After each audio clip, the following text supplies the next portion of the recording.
Бул арада ишембиде бийликтеги Социал-демократтар партиясы президенттикке талапкер катары өкмөт башчысы Сооронбай Жээнбековду гана алып чыгуу чечимин кабыл алды. Партиянын 15-чи отурумунда 60-тан 600дөн ашык делегаттар өкмөт башчынын талапкерлигине бир добуштан макулдугун беришкен. Жыйында өкмөт башчынын президенттикке көрсөтүү жөн жеринен эле тандалган эмес. Аны үчүн бир жыл аралыгында атайын сурамжылоо жүргүзүлгөн.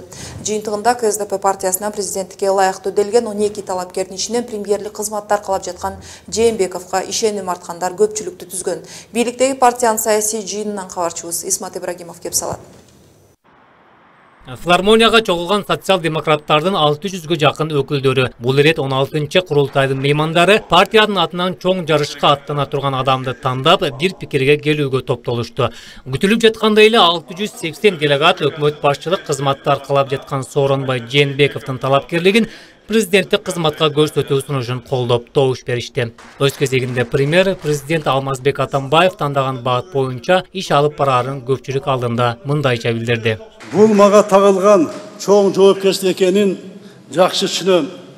Ал Алмазбек Сәрсенов Атамбаев баштаган оң өзгөрүүлөрдү өнүгүү багытын улантуу, жетишкендиктерибизди сактап жана көбөйтүү жоопкерчилиги. Бул абдан чоң жоопкерчилик. Мен бул туура түшүнөм.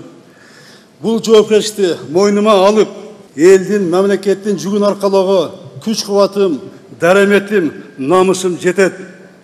Кысасы айтканда мен даярмын туугандар, жүктү катарганда. Мындан башка Сооронбай Жээнбеков айыл чарбага жогору маани берерин, экономика, туризм тармагын өнүктүрүү, бизнес чөйрөсүнө артыкчылык берүүнү убадалады. Ал эми ички тышкы миграцияны токтотуу үчүн өндүрүүнү айыл жергесинен баштаарын кошумчалады. Мындан ары негизги максатым элиме, жериме, ак кызматымды улантуу, ел ишенимине, алкышына ээ болуу, аны актоо мен үчүн намыстын иши.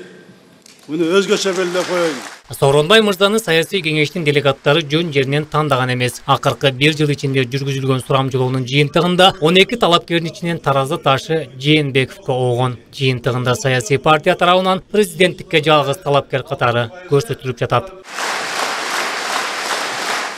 Сурамжылоолор көргөзгөндөй, көпчүлүк азыркы туруктуу багытты бузбай улантууну жакташат элди. Ошондуктан азыркы тарыхый кырдаалда Сооронбай Жээнбеков өлкөнү бир калыпта өнүгүүгө баштаган лидер болот деп ишенебиз.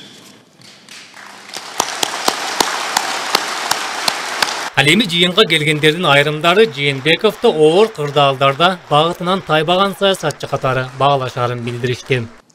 Бири-бирибизди партиянын идеясын, багытын алмаштырып кетпедик. Ал күрөштөрдө мамлекеттик жооптуу иштерде такшалды.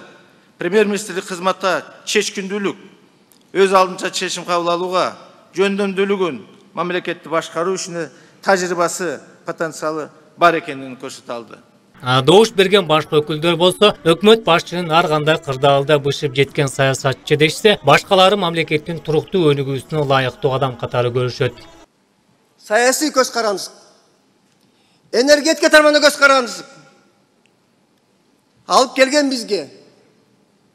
Азыркы мамлекет башчыбыздын ишин уланта алган, жазаган иштерин алып кете алган, эң оор мезгилде баштан кечирип, эр четинде, жоо бетинде болуп коркпостон мамлекетти сактап калган инсандын артынан келе жаткан инсанды колдоп берсек, биз мамлекеттин келечегин колдогон болобуз. Айтмакчы, саясатта эки жүздүүлүктүн азабын тартканын эскерген Сооронбай Жээнбеков адилеттүүлүктү туу тутарын, бийлик байлыктын кулу эмес, элдин кулу болуп иштеп берем деген убадасын берди. Адилеттикти туу тутам, кыландык, жердешчилик, үй бүлөлүк башкарууга, коррупцияга жол бербейм. Ал эми КСДПнын дагы бир мүчөсү, парламент төрагасы Чыныбай Турсунбековдун пикиринде, Алмазбек Атамбаев баштаган иштерди улантуу керек жана партиянын өзүндө дагы айрым реформаларды жасоо ашыкча болбойт.